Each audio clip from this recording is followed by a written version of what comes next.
Good evening, race fans, and welcome to the second round of the Precision Championship here in One Hub, Season 20, for the Mexican Grand Prix, brought to you by Next Level Racing, Pure Sim Gear, Vespertine, and ERT, and our new database for championship standings, SimGrid. I'm your commentator, Peter Nyden, and joined with me, I'm going to call him by Storm. He's a reserve commentator. Unfortunately, Indecisive can't make it this week. Welcome, Storm, to my commentary box for the first time. I don't think we've ever commentated together, so this is going to be fun. No, this is actually one of them rare occasions where it is a first time, and hopefully it may not be the last. Hopefully I can pop in here and there over the course of the season. But no, it's a pleasure to be working with you in Mexico this evening. This week is going to be an interesting one.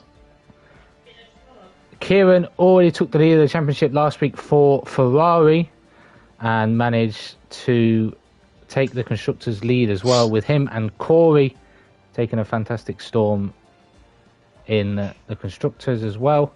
I'll run through the driver standings and constructor standings once we get qualifying underway, but we're looking at a 14-car grid. I understand J. Luke is now a driver in the tier. He was in Pinnacle, whether he's had an alteration and now down racing in Precision, but he's in the Alpine this week for this tier.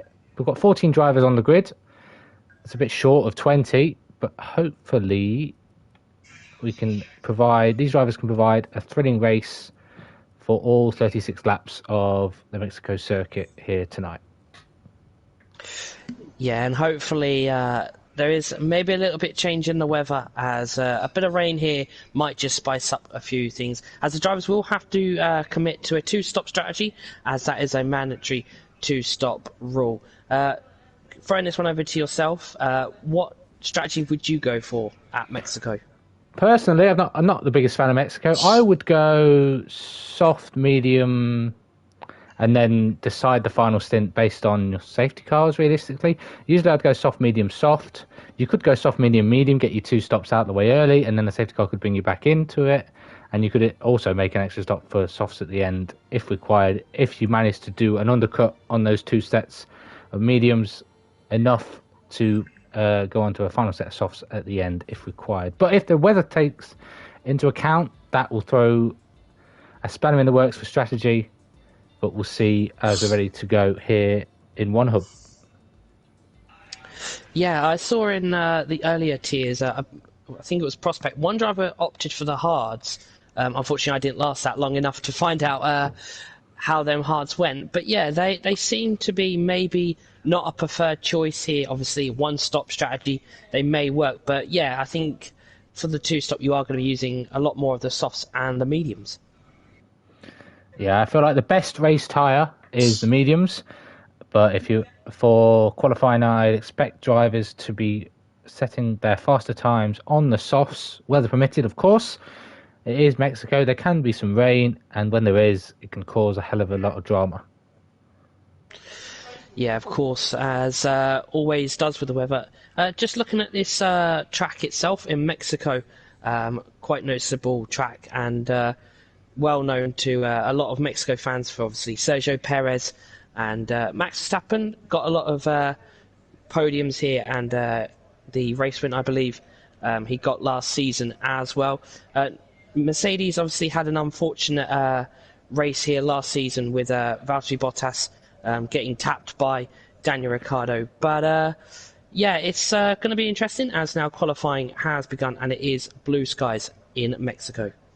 Yeah, you'd expect blue skies as well, with it being a country that has some sublime weather quite near the equator as well, but doesn't mean it can't rain. Hopefully someone who is racing can let us know in the chat or in Discord what the weather is going to be like, because it's nice to know if we are going to expect some rain in the race.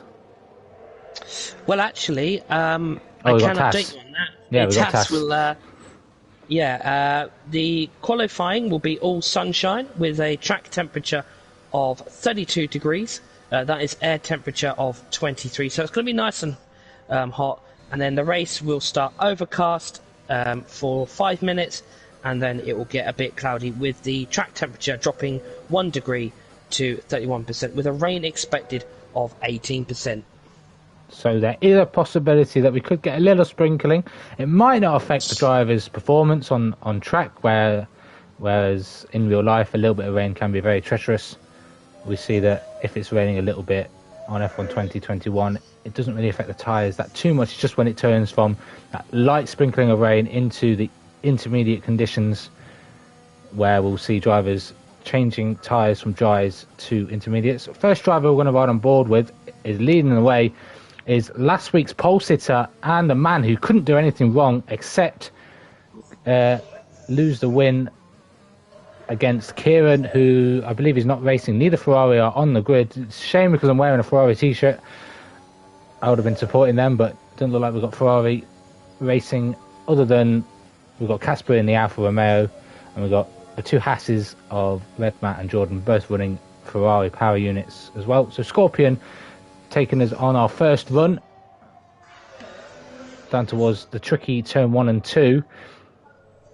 A little difficult to keep it within track limits. You've got to try and ride as much curb on the apexes as possible through 2 and 3. And then this second DRS straight down towards the end of Sector 1, and we can see he goes purple. Only 2 drivers opting to start or look to start on the mediums, or just getting a feel for the track at the moment. Also, I think the only time in the McLaren was a Pinnacle tier driver last season. So he's obviously taken a step down, obviously through since the last season that we had in One Hub. So maybe he may be a title contender. Obviously, he's got some fierce competition to battle against, obviously, with Scorpion, ERT, Thomas. We've got Cam in here, White Fountain, and there's a few others as well that could win a race and maybe win a champion, as Scorpion sets the first lap, which it has already, should I say, has been beaten by one of the Mercedes of a 14.9. That's a quick time, and I expect those times to get tumbling down as the session goes on. The track grips up, and everyone else will come across the line. The Red Bull of Cam K crossed the line. He didn't set a lap. It was invalidated, I think, but his teammate Lawrence sets a 24.9. Probably made a mistake in that lap, lost 10 seconds to Arnaud. Red Matt and J. Luke both setting times on the medium, 16.5 for Red Matt and a 17.5 for J. Luke. As we see another queue of cars coming around the final section, we've got ERT Thomas finishing a lap, Kaiser starting a lap as Thomas goes third, so that's Mercedes 1-3 at the moment. And the 2 Alpha Tauris look like one's going into the pits, and the other one of Sam WD is going to cross the line and go P4 with a 15.4. Yeah, so with this being quite a track where you can't invalidate, what part of the tracks would you say are the best places for overtaking? Best places for overtaking? I'd expect turn 1, with it being such a long straight down towards turn 1. That I'd say where we'd see the most overtakes, maybe even double overtakes, with the benefit of DRS and how potent Slipstream is. That's where I think the most overtakes will be. I wouldn't be surprised to see any on the second DRS. You get double DRS. If you don't manage to get a move down into turn 1, you just have to size up your opponent on the exit of turn 3, as Kaiser has invalidated on his lap, so he will probably cool the car down and go again. Cam K managed to finish his time with a 15.5 after doing a second run on those soft tyres. Yeah, so early times coming in from the drivers. It seems like the Mercedes drivers are one of the quicker teams here this evening, followed by the 2 Red Bulls, which is got Cam in, and as I believe Casper is on the lap for the Alfa Romeo team. He is. He's going to get a little bit of a slipstream. It's a major gap between him and the Aston Martin, but Casper put in a stellar performance in the pre-season race at Imola. He won after making a few mistakes where he sped into the pit lane twice, got 2 5-second penalties, but managed to serve him on the safety car and was able to take advantage and win in pre-season.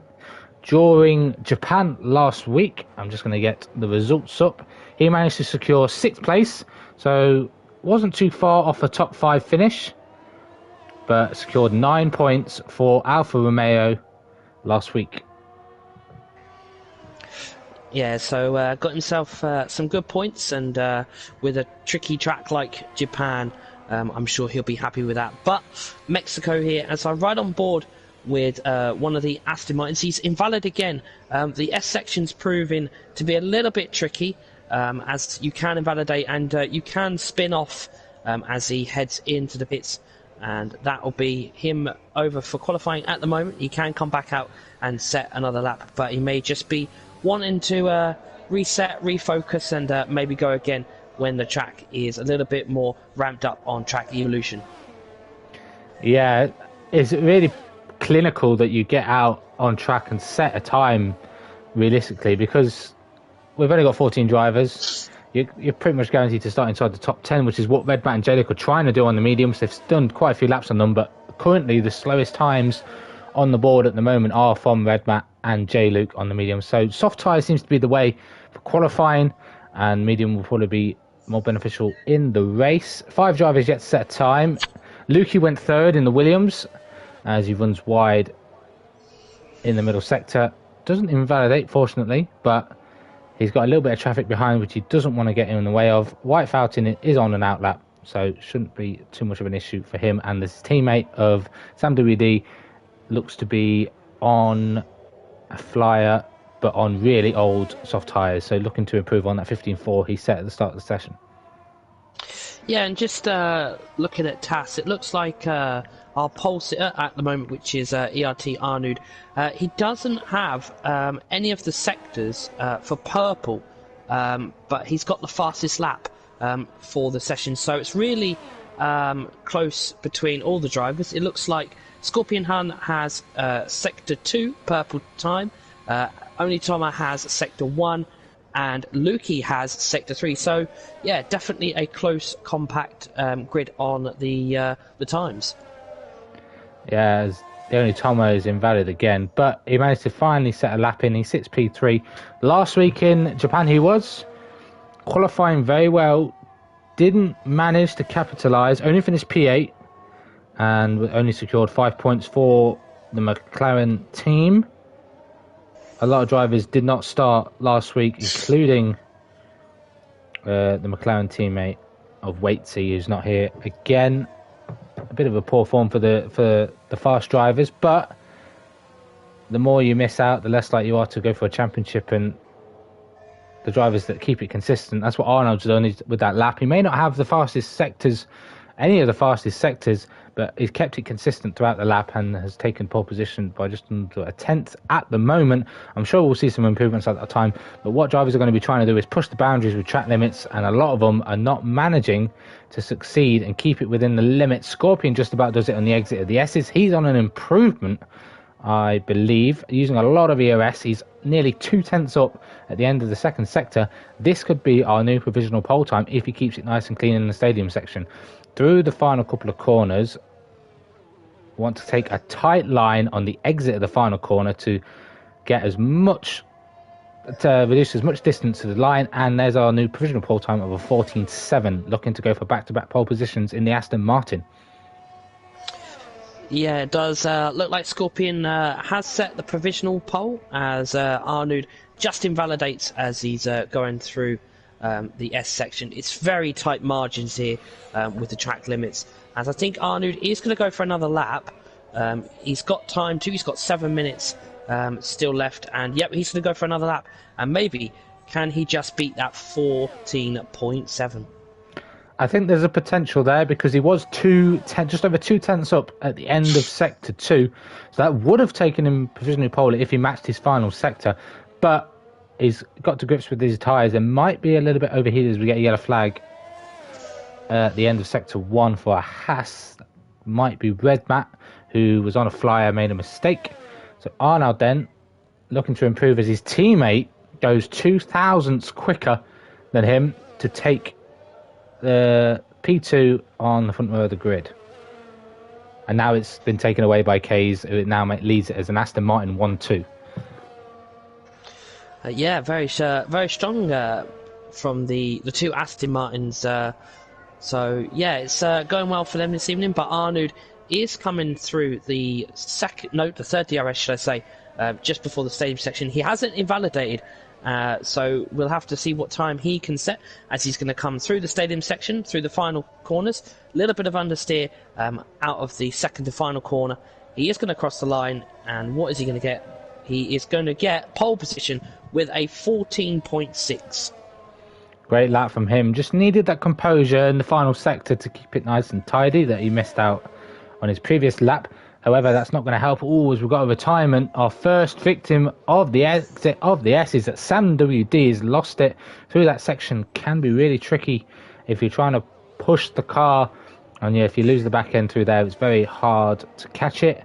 He's the first victim as Casper now goes P3, the 14.8. These lap times are coming in thick and fast. Only one driver who hasn't set a lap time, and that's ERT Jordan, who's still in the pits.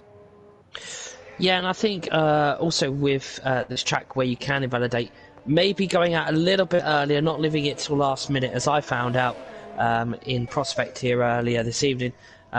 More laps I think you get under your belt.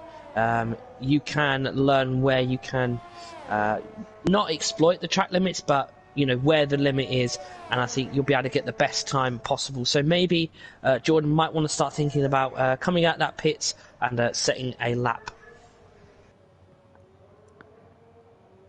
Yes, that could be crucial as well. But if anything, starting last isn't too much of an issue because the only way is forward from there.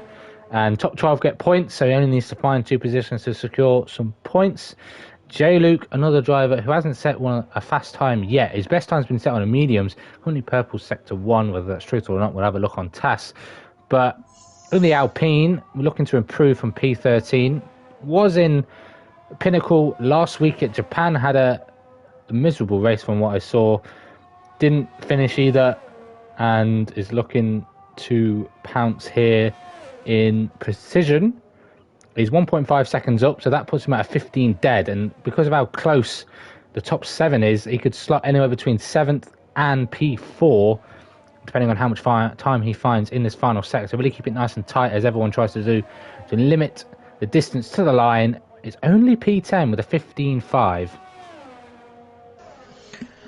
Yeah, I think he may just be going for another run as he's making his way down into turn 1 using that long straight, which gives a lot of overtaking opportunities, and hopefully no incidents happen on lap 1, as we saw last season. Bottas and Ricciardo have that little tap, but hopefully that doesn't happen this evening, and we have some fantastic racing here in Mexico. And that's what we all want to see. That's what gets us all excited as commentators and everyone watching. Whenever you see a nice on-track battle, it really makes the race more enjoyable to watch. Hopefully the drivers can keep it nice and clean, know where to overtake, realise that there are 36 laps of the race, so anything can happen in those 36 laps. You could be leading at the end of lap 1, or you could be last at the end of lap 1, and the roles could be reversed come lap 36. Yeah, and it might not even be the pole sitter that wins tonight. You know, this grid being so tight on the competition level, you know, one of the drivers lower down could win it. It just comes into play of what strategy they go for. Obviously, we mentioned strategies before, and the rule being a mandatory 2-stop. For me, in Prospect earlier, I went, because I was outside the top 10, I went for a medium, soft. That final strategy, obviously, like you said, can play into a crucial factor if there is a safety car or a VSC that is long enough for the drivers to make a pit stop, because you lose not as much time under the safety car or the VSC. Exactly, and that could be really crucial to whether you win or lose a race. If you're the driver that's leading and the driver behind you makes a pit stop trying to undercut, and then if a VSC comes out, you're laughing, and you could get a big advantage going into your next stint. But I was on board with the only Toma, and he invalidates. He's very frustrated with himself as he weaves across probably trying to get temperature in the tyres, but might be overheating. Cam K made a mistake as well on the exit of turn 3, and he will be looking to go again on this tyres as well.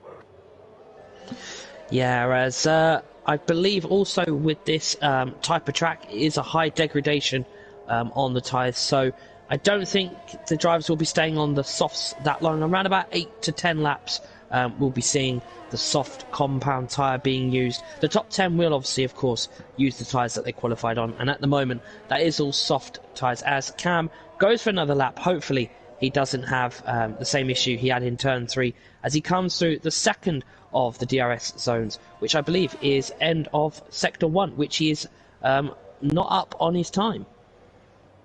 That's not going to look good. He's currently sitting on strategic pole position, as we like to call it, P11, where you get free choice of tyres.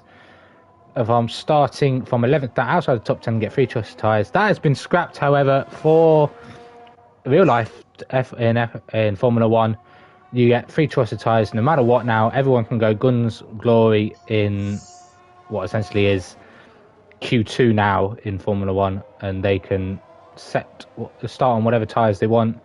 That could be really interesting going forward with One Hub as well. It could be a new rule you could introduce with the fact that people get free choice tyres. You could continue to implement drivers inside the top 10 to start on the tyres. Cam K goes top 6, gets himself slotted between K's and White Fountain with a 14.9. Yeah, just as you was mentioning, Cam there, as I look to my screen and I see an Alfa Romeo at the top there as Casper sets the provisional pole with not very long left with a 14.6, and really it is quite close between the top 2. It is incredibly close. I could say top 3 as well, separated by so little. You could even say all the way to P5 is separated by less than a tenth, and that includes 2 Mercedes, 2 Aston Martins, and an Alfa Romeo. I'm sure there's a few drivers that want to get involved in this, but that's the end of the session. Arnaud has crossed the line and won't start P1. He won't be able to start another lap. That's his qualifying over. He won't start any higher than second place. What will the other drivers do? Can they improve? I'm looking at what a Scorpion goes into the pits. They might have made a mistake. Cam K is invalidated. The only Tomo is retired in the pits. I believe White Fountain will be one as invalidated. J. Luke, who's currently sat on strategic pole position, is coming to the end of his lap. Can he finally make an improvement on that 15.5? He may have made a mistake in the final sector on his previous run, but can he sneak inside the top 10? Tight line towards the line. It's P9, but again gets knocked down by Lukey behind him, who had a little bit of a toe, and J. Luke now sits on the cusp of being knocked outside the top 10. Jordan finally set a time with a 15.9, but he'll start no higher than 13th. It looks like a poor day for Haas, 13th and 14th. Lawrence, does he improve? He does, but not position-wise. He's a 15.462, very close to starting on strategic pole position, but he's on strategic front row, and that is the end of qualifying. Yeah, and Casper has actually lost pole position as Chris is what he likes to prefer to be called. I don't know if you were told or not, but yeah, it is the Aston Martin of Chris up into what will be pole position here in Mexico, and yeah, it is a fantastic lap from himself, and hopefully down into turn 1 he can be leading the pack as we get ready for 36 laps here in One Hub Racing for the Precision tier. Yeah, so there's your qualifying order for tonight's Grand Prix. Aston Martin won pole last week. They've done it again. They love in their pole positions, but it's the other driver of Chris who's on pole position. He leads the way ahead of Casper, who was just knocked off by pole by 11 thousandths of a second. The Mercedes second row for Arnaud and Thomas. You've got Scorpion making an incredible Aston Martin sandwich with an interesting filling. Cam K, the leading Red Bull, in 6th. Lukey up to 7th. White Fountain is 8th. The only Tomo only managing 9th place. J. Luke scrapes into the top 10 in that Alpine with a 15.2. Sam, Lawrence, Jordan and Red Matt all fell into qualifying inside the top 10. They will start with fresh tyres at the start of this Grand Prix. I may expect to see drivers starting on mediums just for a chance to finish the race on 2 sets of softs if there is no safety cars in this race. Yeah, and that's looking quite overcast here in Mexico. You would automatically think it's nearly going to rain, but no, only 18% chance of rain here in Mexico. I just wonder if there is an early safety car, does somebody go for a bold strategy call and maybe go for an early stop, maybe go for a really early undercut? But we'll have to find out as the drivers are now picking their strategies, their fuel loads, and we will get underway very shortly as we hit for the formation lap. Yes, and then we'll get to see what tyre choices those 4 drivers outside the top 10 decide to go on. You mentioned if there's an early safety car. It depends on how early, realistically, because if it's lap 1, then I wouldn't expect drivers to stop. Maybe you can push a double stint on mediums, but I think track position can be quite key, especially if there's not really much overtaking from the second DRS straight through to the middle part of Sector 3. That's where I don't expect drivers to be making overtakes. It can be a little bit bold, but I don't think being on pole position can be the best position to be in this Grand Prix with such a long run down towards Turn 1. I think Casper and Arnaud could be drivers to watch out for, even Thomas on the run down towards Turn 1 and leading at the end of this section of corners. Yeah, so as the drivers are warming up their tyres on the formation lap as they come through what would be the second DRS, no DRS will be enabled until after lap 2. So the drivers will have to rely on their pace and a little bit of ERS to make any overtakes in the first couple of laps. It's looking like a strong day for Aston Martin as they sit in pole position with Chris and P5 for Scorpion. So they're going to have to play their strategy to perfection. Also the same for Mercedes as they sit P3 and P4.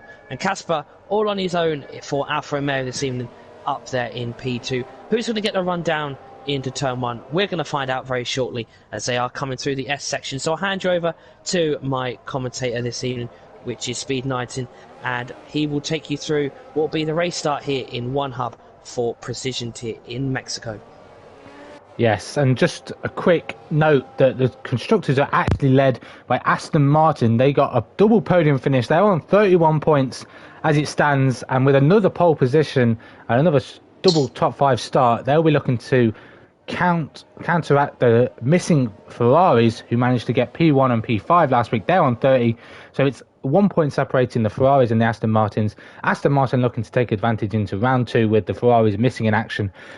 But 2 drivers outside the top 10 starting on medium tyres. Sam in the Alpha Tauri and Jordan in the Haas. Red Matt, fortunately, interestingly, is starting on the softs, even though he tried to qualify on the mediums. They're going to start lining up on the grid. Casper's going to have the inside. Chris is going to try and hold the outside. Watch out for the Mercedes as they run down towards Turn 1 and anyone from the back who gets a great launch. So we're waiting for the 5 red lights to come on our screen. There they are then. 2, 3, 4 and 5 red lights.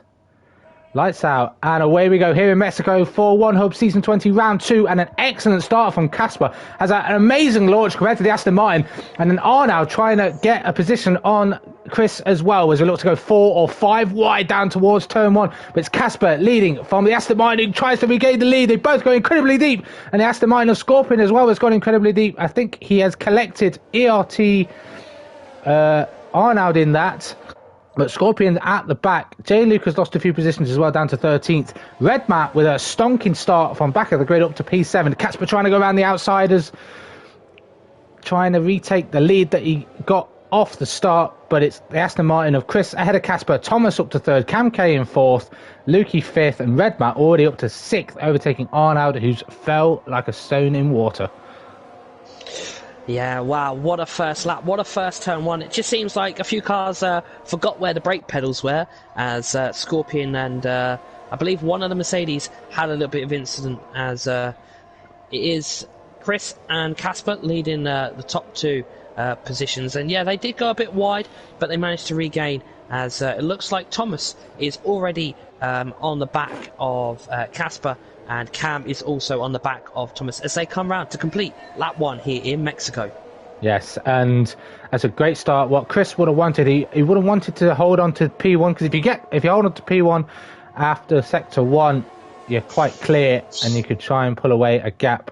But when DRS gets enabled, be looking out for drivers swapping positions left, right and centre. I think Arnaud had damage, which is why he was losing quite a few positions. There's your strategy on the screen. Soft, medium, or soft, medium, looking at pitting around lap 10 for your second set of softs, or your first set of mediums coming off these soft tyres at the end of lap 10 could be crucial to whether the strategy will pay off. Looking at about 10, 16, 10 if you want to go soft, medium, soft, or you can do 10, 13, 13 on the mediums. Yeah, so the drivers are just finding out where their position really is in this race at the moment, as they are going to come through the third DRS, which will lead them into the same section. Chris still leading the way in the first, and then you've got Casper in second in the Alfa Romeo. So it's really a battle of the underdog constructors here, because we're normally seeing a Mercedes, Red Bull or Ferrari at the front. We've got a nice green Aston Martin. No, it's not the safety car. It is Chris leading the way as he sets the fastest lap with an 18.3, I believe that was, as White Fountain quickly sorted that and did a 18.3. As that sun is just coming through, as they have now DRS enabled. And I just wonder when Casper will make that move.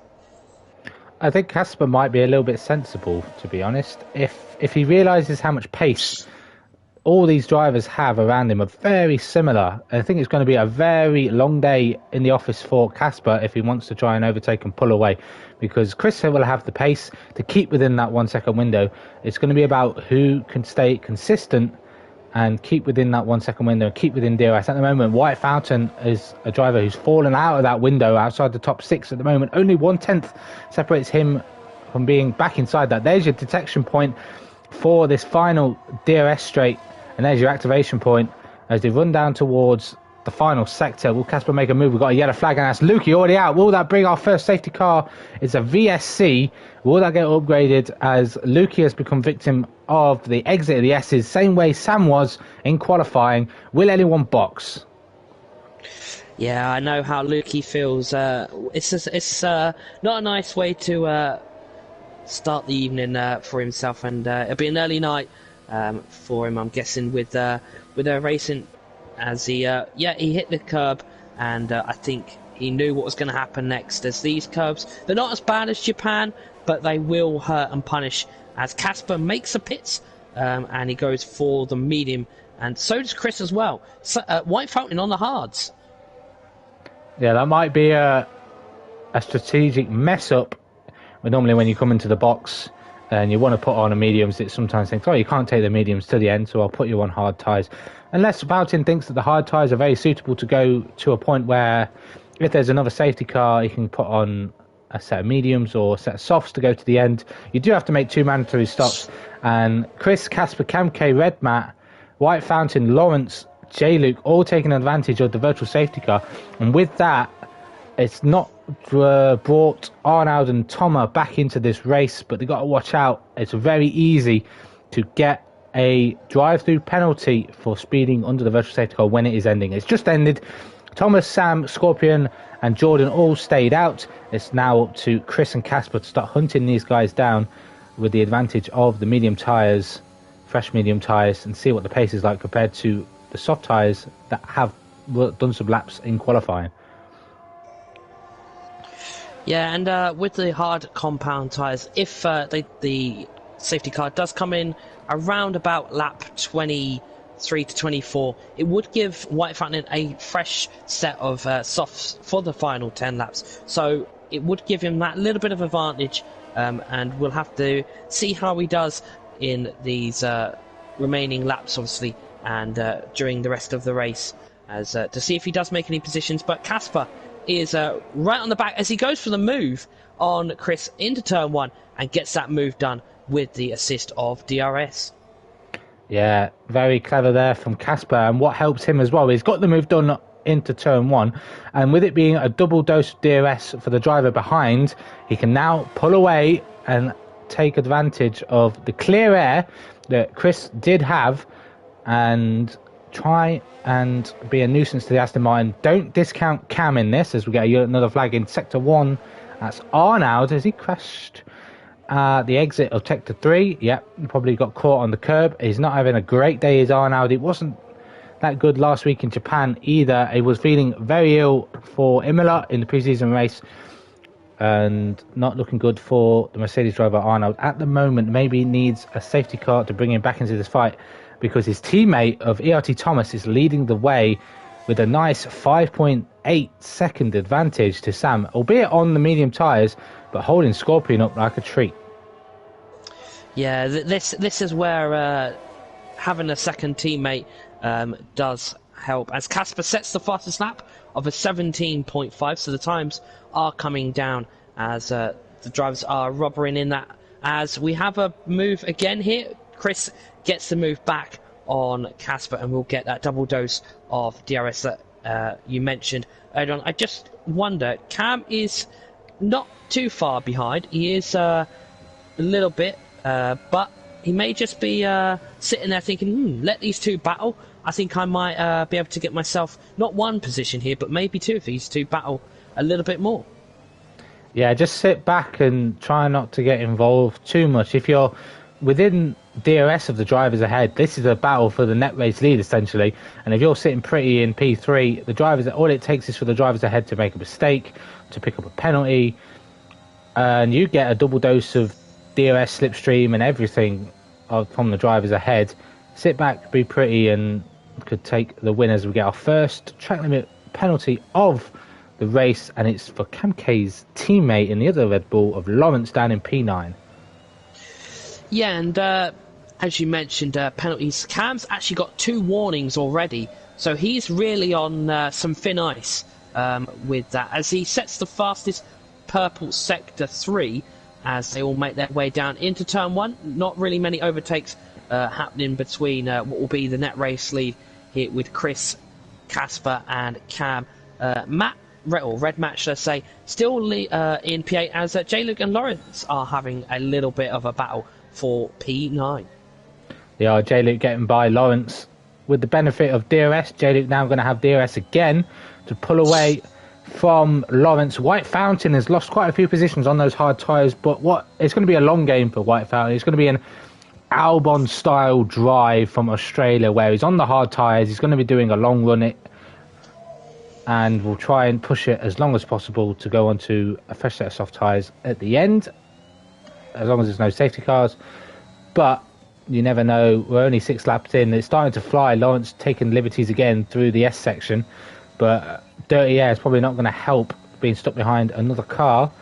Scorpion made a move on Sam down towards Turn 1 as well. He's up to second, but a massive gap between Thomas and Scorpion now. But the undercut from these drivers that made that pit stop under the virtual safety car is really going to benefit them towards the end of their second stint, or end of this stint, because they're going to really close in on Sam, who's only 7 seconds away. Jordan's only 3 seconds away, but those drivers are going to be going long in this race. Yeah, and sometimes maybe going long in a race, praying for a safety car to happen, may just be a little bit beneficial for some of the drivers, as Casper is still within DRS zone of Chris. He's around about 4 to 5 tenths as they come through the double, I believe, right-hander, as they will now go on their way to the S section, and I believe there is somebody in front of Chris, which would be ERT Jordan, which is... Was that a back marker? I'm trying to work out if that is Jordan. Or not. It is Jordan. The gap's 1.7, and that was 3 seconds, but Casper getting very feisty there down towards the braking zone at the end of the final DRS straight. Probably just braking the slipstream. Doesn't want to be going in too hot into that corner. Don't want to be breaking your front wing on the back of another driver. And realistically, you don't want to be giving any damage, as Jordan now pits, makes his first pit stop, gets out of the way essentially, doesn't want to get involved in this battle. Might have made a mistake. The gap was 3, it went all the way down to 1 second, so those tyres not really helping him this time around. What can Casper do in the slipstream of Chris as he goes defensive down towards Turn 1, moves back over to the racing line? A little bit of a 3-way snake being formed here, for net race lead, but the clear air is really going to help Chris hold this position. No traffic to hold him up. But here comes Casper then. Chris goes defensive. Casper's going to try and go all the way around the outside at turn 5 and 6. But, there's a bit of contact, a little bit of a squeeze from the Aston Martin. Will Casper keep his nose up the inside into this double right-hander? He will. Scorpion picks up a 3-second time penalty as well. So he's struggling through the S's with the Aston Martin of Sam right up his chuff. So I think those soft tyres are starting to wear off now, and the mediums are starting to come into their own for those who started on them.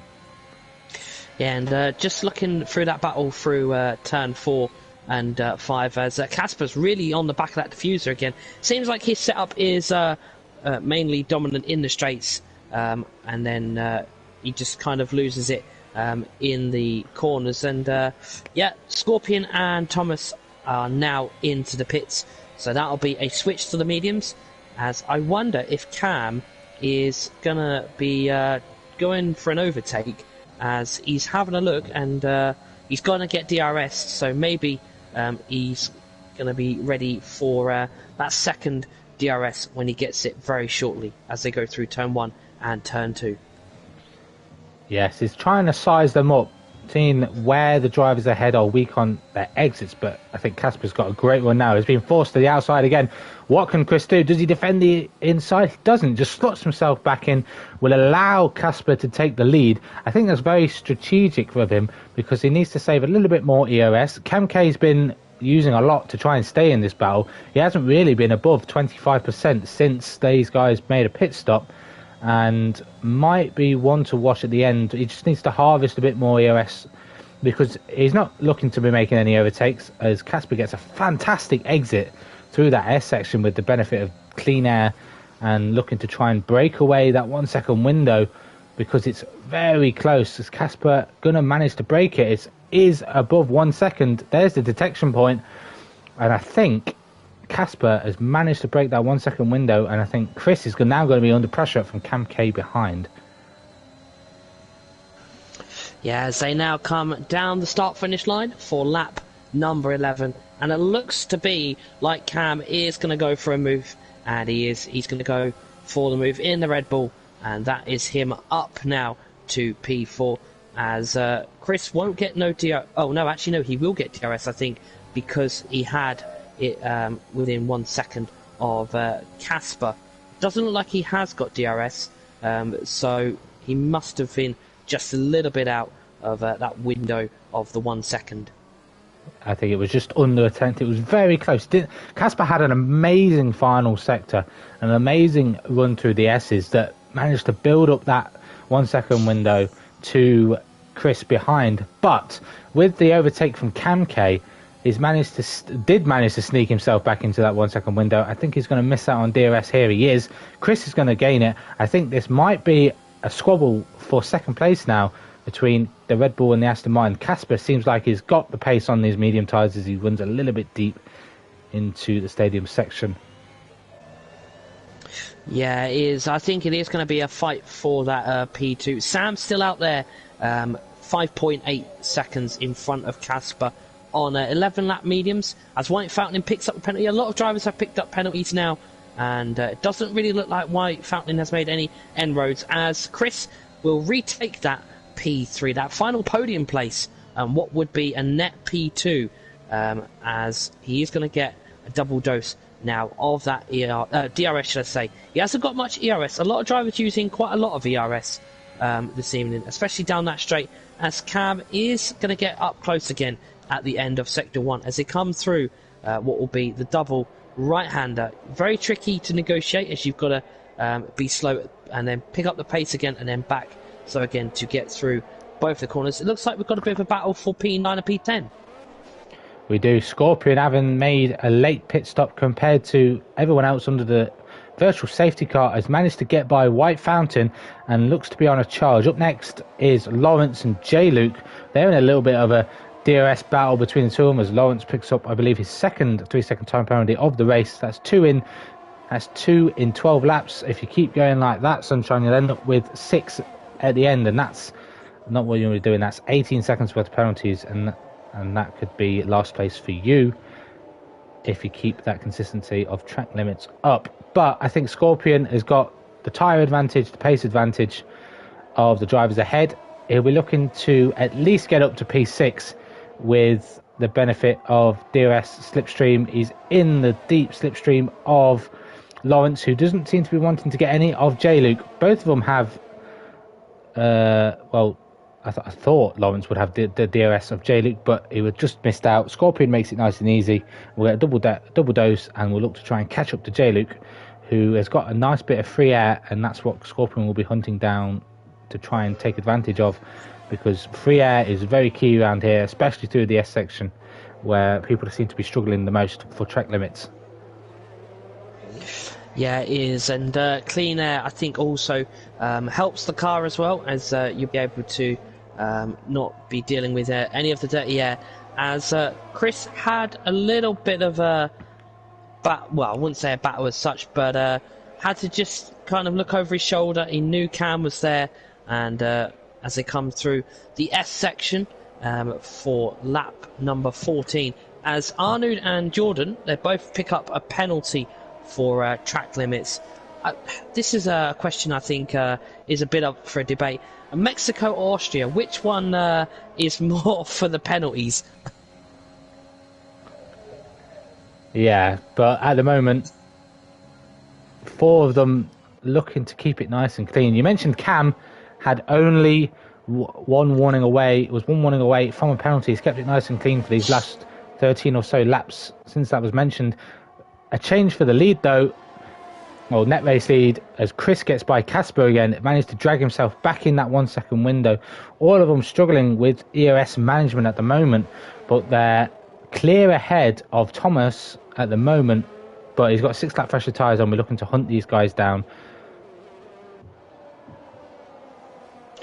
Yeah, it's like a bit of chess at the moment between Casper, Cam and Chris. There's one wrong move and it can all end in what would be an absolute nightmare. Hopefully it doesn't. Hopefully these drivers battle to the end of the race and we get a thrilling race, what is remainder of it, as they come round for lap number 15, as I suspect Sam will be pitting very shortly for a pit stop. He has a penalty at the moment, so hopefully he doesn't get any more, as that could drop him down a little bit further than what he'd hoped. But he has got a 4.2 second gap over Chris at the moment. Yes, I think what Sam's trying to do is probably try and push those mediums to lap 16, and then we'll have a comfortable double stint on 2 sets of fresh soft tyres. And I think Sam could be one to watch for snatching some points at the end of this Grand Prix, because he's going to be on the fastest tyres for the rest of the Grand Prix. Casper's going to try and have a move around the outside at turn 4 yet again. Chris was aware of this, didn't leave him much space, and managed to hold on to P2 at the moment. It's very, very nice clean racing between these guys, but I wouldn't discount Thomas, maybe even Redmat could try and force an undercut as well. He's within 5 seconds of the battle for the net lead. He's got a time penalty, but if he plays his cards right, takes advantage of the undercut, maybe going on to a fresh set of mediums. Actually, he probably wouldn't be able to go on a fresh set of mediums, as he tried to qualify on them. They won't be that fresh, but they'll be fresher than Chris, Casper and Camke when they come out the pits. So I'll be looking around lap 20 if he wants to do that, or maybe even lap 23, 24. But that's still a long way to go, as Sam now finally makes a pit stop in this race. Yeah, as he makes that pit stop, he will be going on to the softs, so that'll be his first pit stop, as Casper is going to go for the move. Oh, that's a little bit ambitious there from Casper.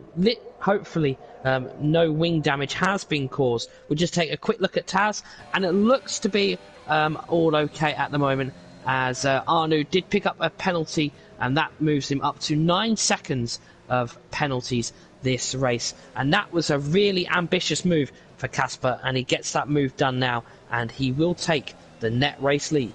Oh no, yes he will. Yes, he does take the lead. He takes the lead and the net race lead of this Grand Prix.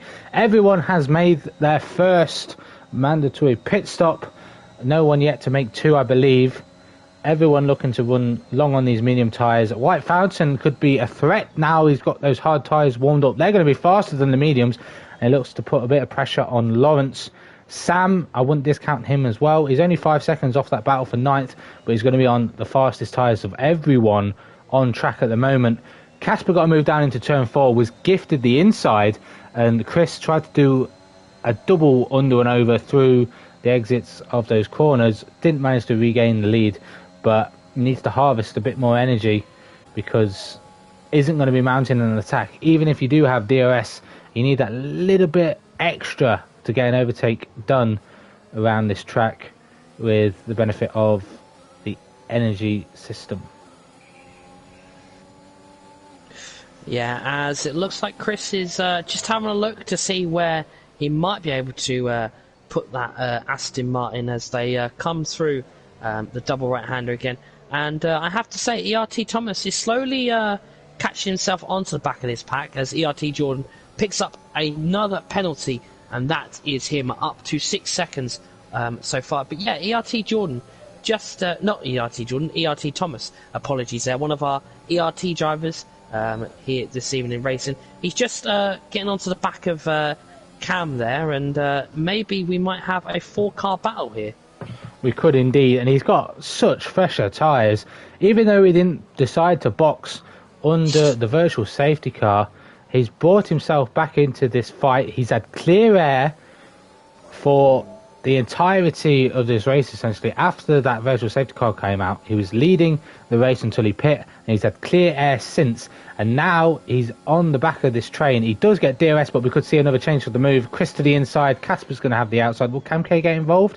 He doesn't. Chris getting a little bit of the elbows out on that rear tyre, trying to force Casper a little bit wide to try and give Cam K an opportunity, but Casper's going to be, I wouldn't say a sitting duck to Cam K because the slipstream's so potent that he can hold position as he runs in a little bit deeper into turn 4 compared to Chris, even though Chris had the DRS a little bit loose on the exit of 5 and into 6. But this could be a very good 4-way fight for the win. I wouldn't discount Red Matt either. He's lingering in the area. He's like that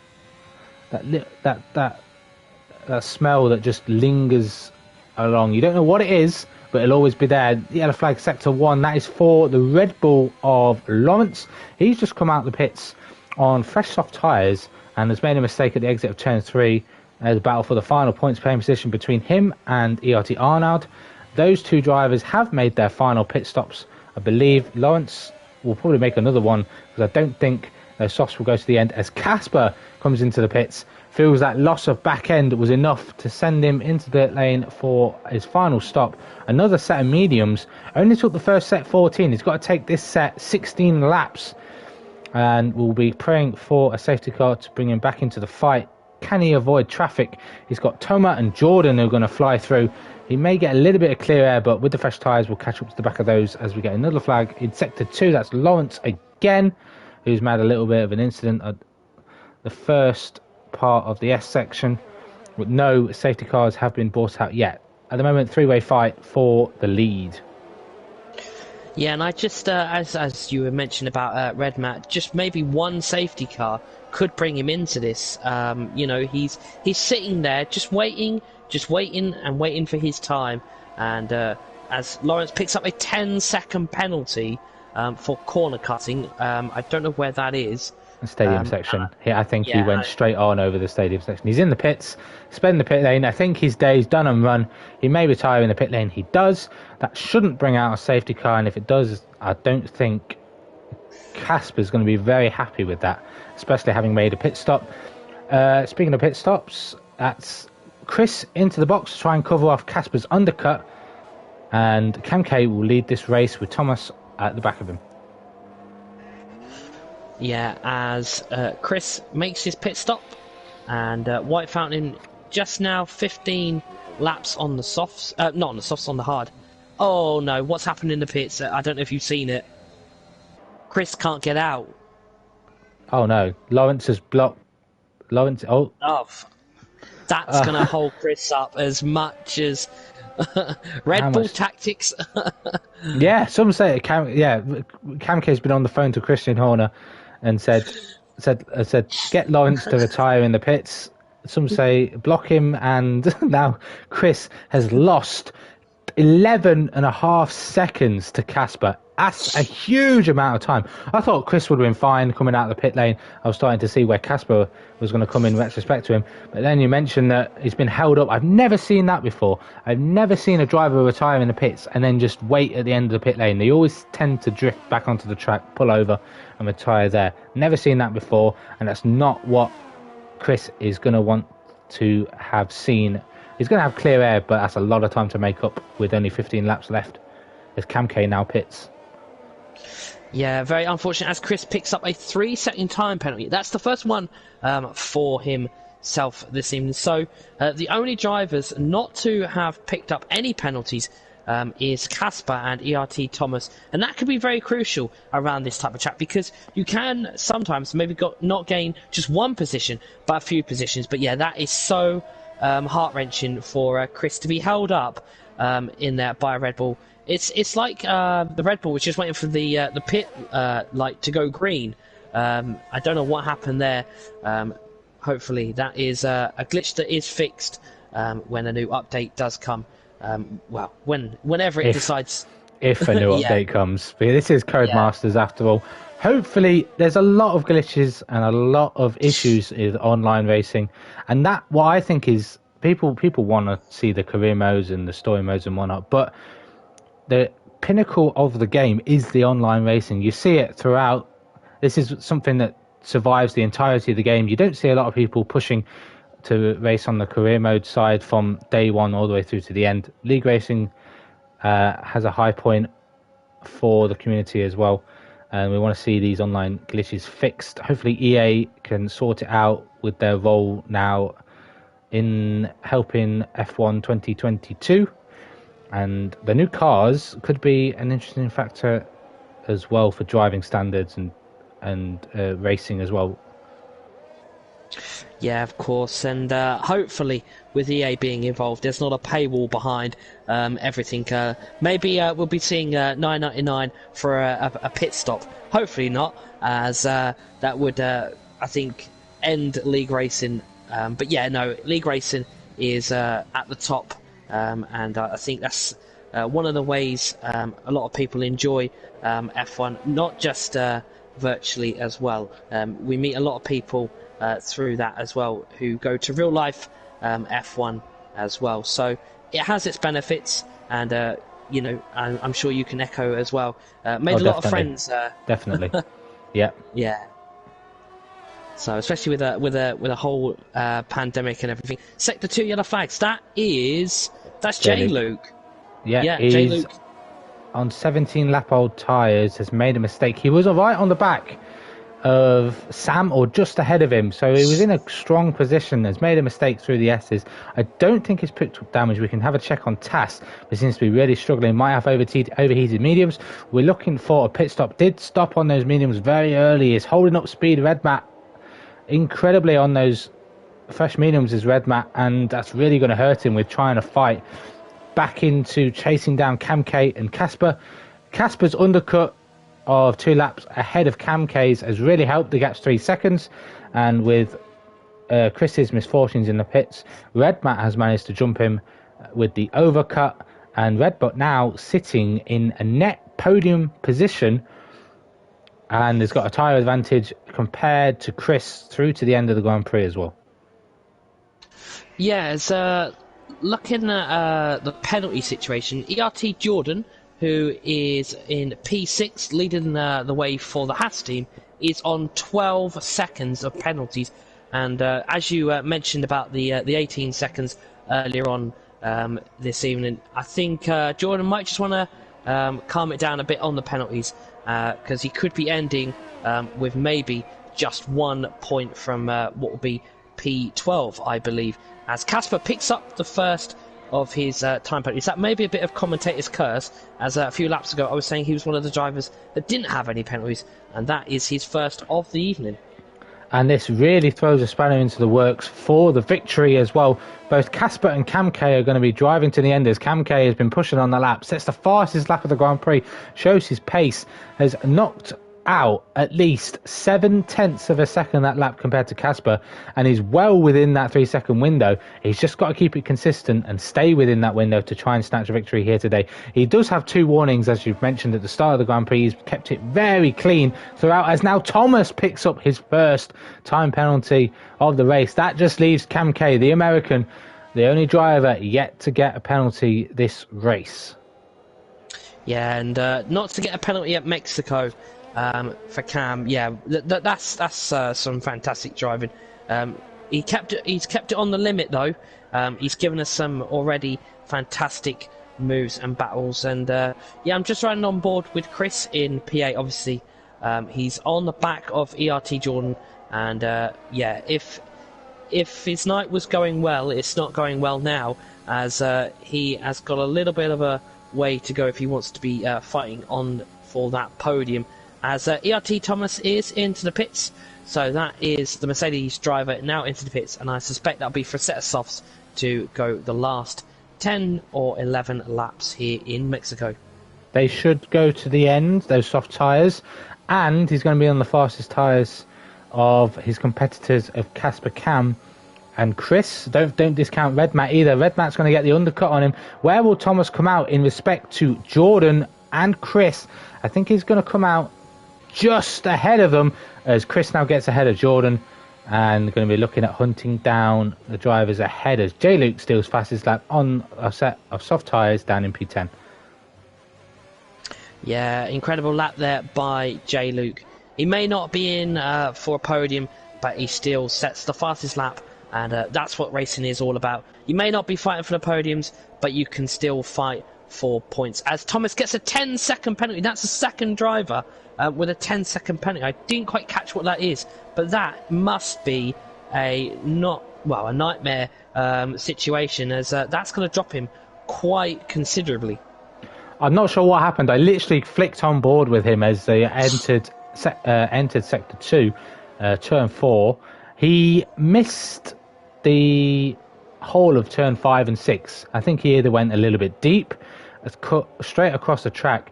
I don't think it warrants a 10-second time penalty, so that could go to a steward's inquiry at the end. A Scorpion now makes his final pit stop onto a fresh set of softs. Will be a driver to watch, and Sam will probably come into the pits at the end of this lap as well. Casper will take the lead, but don't discount Cam K, who is yet to get a penalty and is well within that threshold and could even try and take it on track with the benefit of fresh tyres at the end of this Grand Prix. Thomas as well has not come out too far behind Red Matt. He's going to have to try and find 7 seconds of lap time to try and catch back up to Cam K, but he does have a 3-second time penalty as well. So his chances of a podium could still be there, but a win, I don't think so just yet. Yeah, and I think if Chris even gets on a podium, yeah, wow, that would be a story. Getting held up in the pits for 11 seconds and then ending up on a podium. As Speed Red Matt picks up a 3-second time penalty, and that is him now up to 6 seconds. So Chris could still be on for a podium, as he's only 1.7 behind Thomas, as Jordan gets a 3-second time penalty. That puts Jordan up to 15 seconds. Scorpion gets through with the benefit of DRS. As Sam now comes into the pits, he's going to come on for his final set of soft compound tyres. We'll be hoping to steal that fastest lap as well from J-Luke. You get a fastest lap inside the top 10 point, and you get a fastest lap outside the top 10 point. So it's going to be a battle between Arnold and White Fountain, who takes that bonus point, and J-Luke might lose this point to Jordan or to Sam, who has come out the pit lane in P7, not far off the battle for P6 through to P3, but he does have 6 seconds of penalties. Could sneak ahead of Thomas, but that 10-second penalty could be under investigation at the end. Yeah, of course, all incidents and all that stuff with the time penalties can be reported by using our Discord, which the drivers will use later this evening after their races have all been concluded. Also, just a quick mention, if you want to watch the top tier in One Hub Racing, then do head over to our YouTube channel, which is One Hub Racing. We can watch the Pinnacle tier, which I believe is with Jamie, and unfortunately Evan couldn't make it this evening, but we do send our wishes to him and a speedy recovery. Hopefully he's back in the comms box very shortly. I'm not sure who is with Jamie. I think it might be Brendan from the prospect tier, but do head over there and show him some love as well as we come to the final few laps here in Precision. Yes, and it's starting to heat up a little. Thomas has managed to get by the Haas of Redmat, and he's going to have to put on a little bit of a charge if he wants to try and get anything out of this race other than P3. That 10 seconds, I wouldn't think about it too hard. I wouldn't let it affect your race mentality. Just keep pushing. You've got the tyre advantage to pull away, and everyone around you has got the same or more track limit penalties than you. The only driver that can steer any positions off you would be Camke if there was a late safety car, but Camke is already ahead and looking very strong to take a Red Bull victory here in Mexico. Yeah, just looking at Camke on the warning situation. He's actually got 2 warnings, so he's going to have to be really careful with the track limits, as Scorpion Hunt, I believe, just picked up another warning for track limits. Yeah, so if the race stayed as it was, Chris would jump up to P4, as he is in within that 3-second window, as Scorpion Hunt sets the fastest lap with a 17.3. And yeah, it's a perfect race so far, as Speed, Redmat and ERT Thomas are battling for that final podium. Arnoud is out.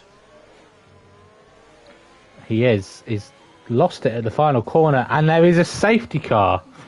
Wow, that is throwing a spanner into the works. It's going to bunch up the field.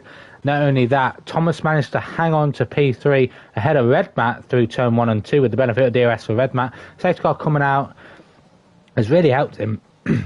This could throw a spanner in for Camke, because he's going to have the pressure of Thomas behind on fresh soft compound tyres, and as well as Scorpion's going to be in this, Sam could be in this, and Jordan at the back could be in this as well on those fresh softs.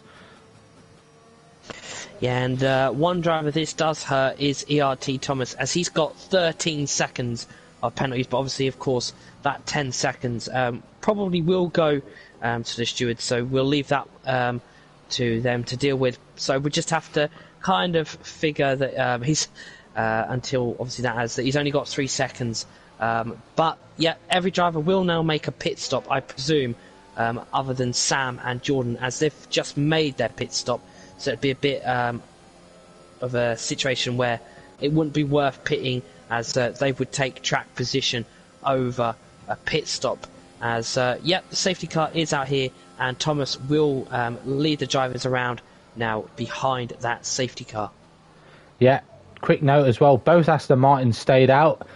Chris on the mediums may let Scorpion through if there's a bit of team orders there to try and challenge for the win. I think the reason why Chris stayed out is the fact that he can clearly see that Thomas has got 13 seconds of penalties. We'll probably believe that all of those 13 seconds will stay on, so it might as well keep fighting for the win. And if he gets the position on track, even better for him, but he's got to be wary of the tyre advantage for Thomas ahead of him. The tyres are going to now cool down and be rejuvenated for the final couple of laps we'll get here. Camke and Casper on fresh soft tyres have come out in P5 and P6. Anyone else who made a pit stop, such as Redmat, Thomas, White Fountain, J. Luke and Jordan, all had nothing to lose essentially, have now come on to a fresh set of softs and could be a threat at the end. Maybe it was a bad idea to stay out for Chris, just because he's the only one on mediums, and 9.5-year-old mediums as well, so they're not going to be the freshest tyres of the drivers on track. Casper and Camke are really going to be one to watch. Casper's going to have to keep it within those white lines for the rest of this Grand Prix, because all he has to do is keep it within 3 seconds of the leader, and he'll take victory here in Mexico. Yeah, and maybe a dark horse, if he can get a move done quite quickly and get the tyres up to the right temperature where he wants them is Sam. Sam is in P4. He's on 3-lap soft compound tyres. The drivers are just weaving a little bit just to keep them tyres warm, especially the mediums. Chris, the only driver now on the medium compound. We'll have to find out very soon if that was the right call or was it the wrong call, as that safety car will be coming in very shortly, as I think we're just waiting for the bottom 3 drivers, which is White Fountain, J. Luke and ERT Jordan. Yeah, they should easily catch up before the end of this lap. We want to see as many green flag laps as possible. Some might even say for Cam K they only need 1, but we won't go into that stipulation. For it's only round 2 and the championship isn't going to be won this week. Plenty of rounds to go, and this will bring Cam K back into the championship fight. Kieran, who's not here, neither Ferraris are here, is going to be seething if he loses the championship lead. He's going to probably lose it to Scorpion, who's currently looking at a 3rd place. Cam K, who got 4th last week in Japan, will be looking to maybe storm to the top of the driver standings. And don't discount Chris either. Even though he started on pole position, he's still up there in 2nd place and a threat as well. Will the safety car come in at the end of this lap? It will indeed. The lights are off on that Mercedes AMG safety car. ERT Thomas will lead the way. It's going to be down to the Aston Martins behind to see when Thomas goes. The start-finish line is incredibly close to the exit of the final corner, so I think Thomas may leave it as late as possible, not to give as much enough slipstream down towards turn 1 to perfect an overtake from the drivers behind. Safety car now enters the pits. It's going to be up to Thomas to dictate the lead. I don't know what Chris is doing. He's probably taking the Max Verstappen tactic, and we are back underway here in Mexico. Great restart from Thomas, maybe trying to get in the head of the Aston Martin of Chris, who tried to get in the head of Thomas down towards turn 1 then. On board with Scorpion, who can see what goes on ahead. Will Chris go for a late lunge, or will Scorpion try and go for a late lunge? Scorpion's been absolutely swamped. I was on board with him, and Sam and Casper have both taken the 2 positions off him. One on the left side of turn 1, one on the right. His mirrors were full of cars, and there's Casper now back up into 3rd. Sam, who's gained a position, but also lost out to Casper, who made that pit stop, holds on to P4, but Scorpion, biggest loser on that restart. But Cam K not getting the restart well, and will be looking to try and stay within 3 seconds of Chris ahead. But Casper up ahead of Chris already. Chris made a mistake as Redman picks up yet another 3-second time penalty. Those medium tyres starting to fade away now. And Casper on those very fresh mediums looking to try and steal this victory that Cam K was trying to steal from him because of the 3-second time penalty. The safety car coming out really benefited him as Scorpion is battling side by side with Sam. Scorpion now back up to 4th, Sam down to 5th, and this race is just getting better and better as the laps tick over. 4 to go essentially, and it could be a change for the lead once again. ERS is charged all the way to the maximum under that restart, so drivers have got plentiful of battery to hand. It's all going to be now down to Casper about when he makes this overtake, not if he makes his overtake. It's going to be when. It could be at the end of this straight down towards turn 4. Casper has the inside. Thomas going to try and hold the outside line. Lay it on the brakes for Casper as they go side by side, and Thomas is not going to give up that position too easily. It is essentially for net P1 because he technically only has 3 seconds of penalties. Casper will want to try and take it on track. He's going to have the traction and the exit down towards the S's, and Thomas backs out sensibly and will line astern through the S's. You don't really want to be going side by side in this section of corner. It's not really wide enough, and if you are going side by side, you're just going to lose more time than gain. But it's now line astern. It's Casper ahead of Thomas. Chris and Scorpion, your top 4. Sam falling a little bit away and nearly getting overtaken from Cam K up the inside into the final sector towards the stadium section. Cam K is going to have to go all the way around the outside. Will turn to the inside for the next corner and gets that position done. And then Red Matt trying to force his way up the inside of Sam as well, as positions are swapping left, right and centre here as DRS now finally gets enabled, and it could be anyone's game for not only for the win but for the podium as well. Yeah, as Speed Red Matt is going to get past Cam K. and that is him up to P5. He does have penalties, and it looks like Sam is also had a look at Cam. Cam is feeling... Oh! Cam has a little bit... Oh, what has happened there? He's had a bit of a moment. He's had a bit of a moment. Lost the back end. Tried to keep it slow. Had the driver of Sam on his gearbox that was unaware of what Cam K was doing. I think Cam tried to put the power down again on the exit of turn 3. And White Fountain, who's someone who was a dark horse in this, he did go on the hard tyres, was just another victim in a crash that he could do nothing about. And he's going to crawl home in P11 as J. Luke has got severe wing damage as well. He's just lost a couple of positions to Sam and ERT Jordan. It's Red Matt in 5th and Thomas now up to 6th.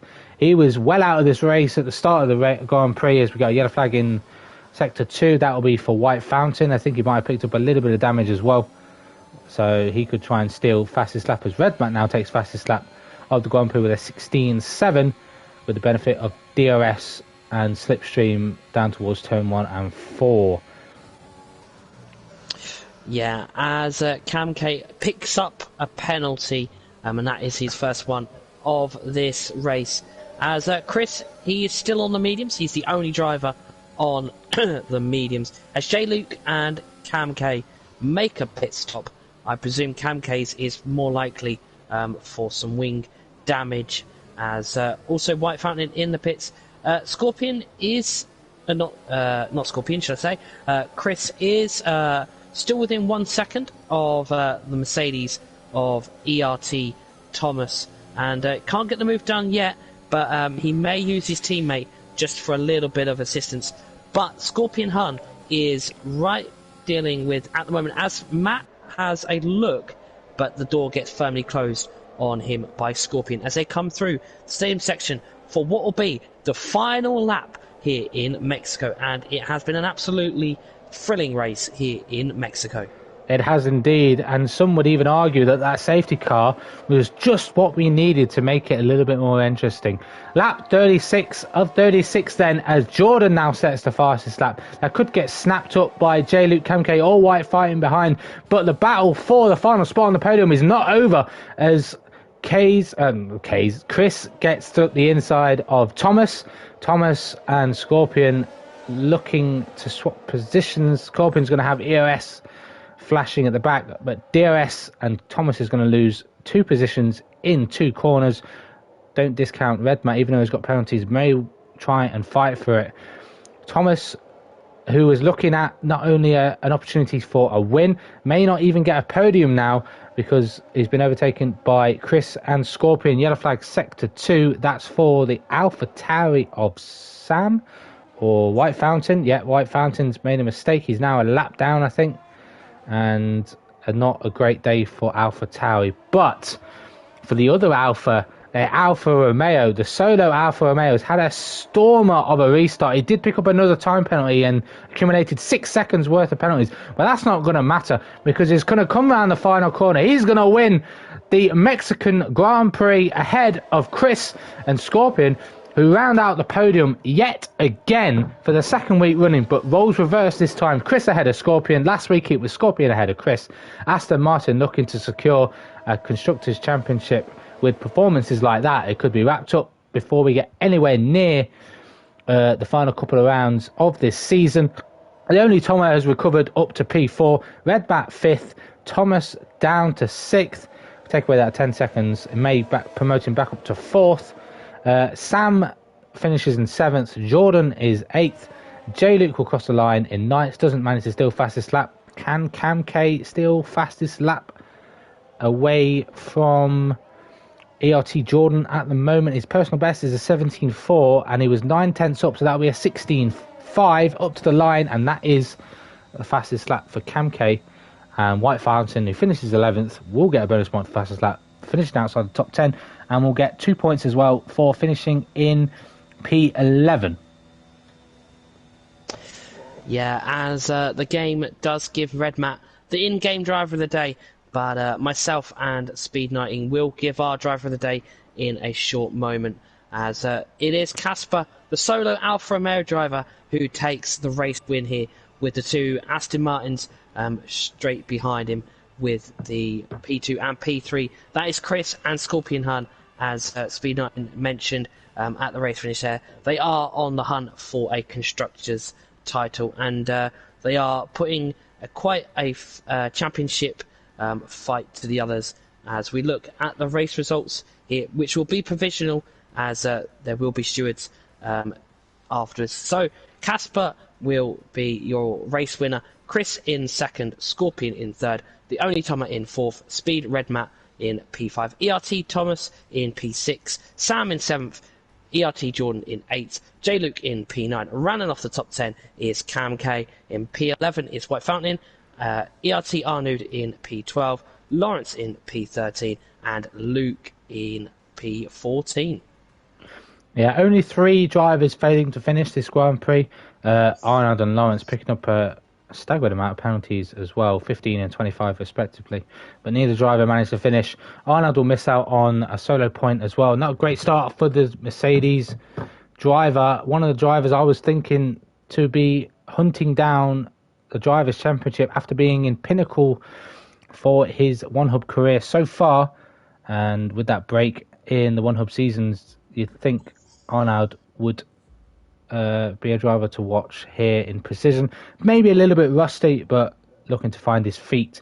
Plenty of rounds left to go, but great drive from Casper. Start to finish, was in the hunt for the victory. Took a strategic call to box under that safety car for fresh soft tyres, saw the advantage and stormed away with victory. However, we still need to pick our drivers of the day. Storm, who would you believe to be who would you like to see or get nominated for driver of the day from what you saw today in Mexico? I think I'm going to have to give it to Chris.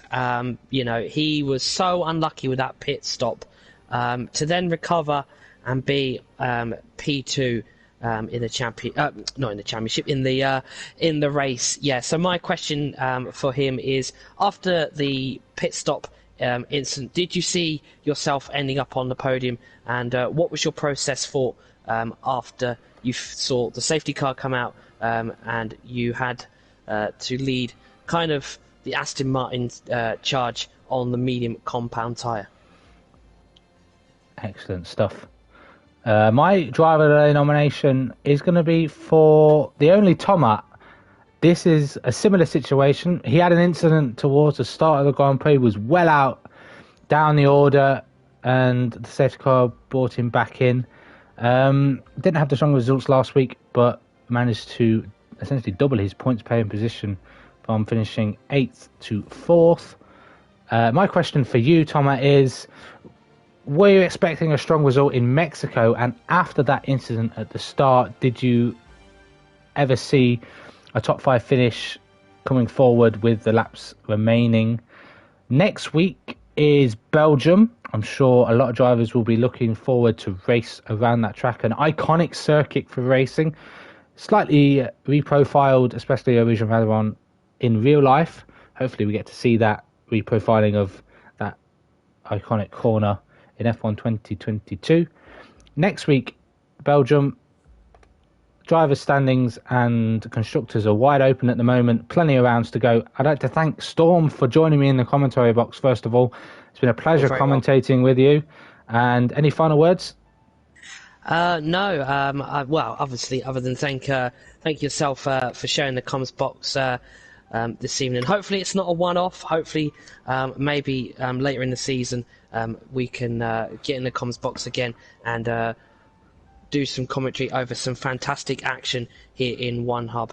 But while we are here, don't forget to press that follow button on Twitch, and you'll be notified when One Hub Racing goes live as well. Also on YouTube, you can subscribe to One Hub Racing, and also you can follow us on Twitter as well, which is, I believe, at One Hub Racing, so you can keep up to date with all One Hub Racing. But as Speed19 said, it's Belgium next week. It may be a bit of a Marmite track for some drivers. You love it or you hate it, but do come back next week for round number 3. Yes, next week, Belgium. I should be joined in the commentary box by Indecisive Mackie again, and I'm sure these drivers will bring forward another great race of driving. Thank you all for watching. Be sure to go now to YouTube, where the Pinnacle race should still be live. I understand there was an intermediate running qualifying, so there could be a very interesting race for you guys to tune into. And don't forget to rewatch this if you haven't already, for the exciting battle we saw throughout the Grand Prix for the lead. Well done to Casper for taking the victory. That's a really good points haul for him in the drivers. Thank you all for watching, and we will see you all next week. Take care, stay safe,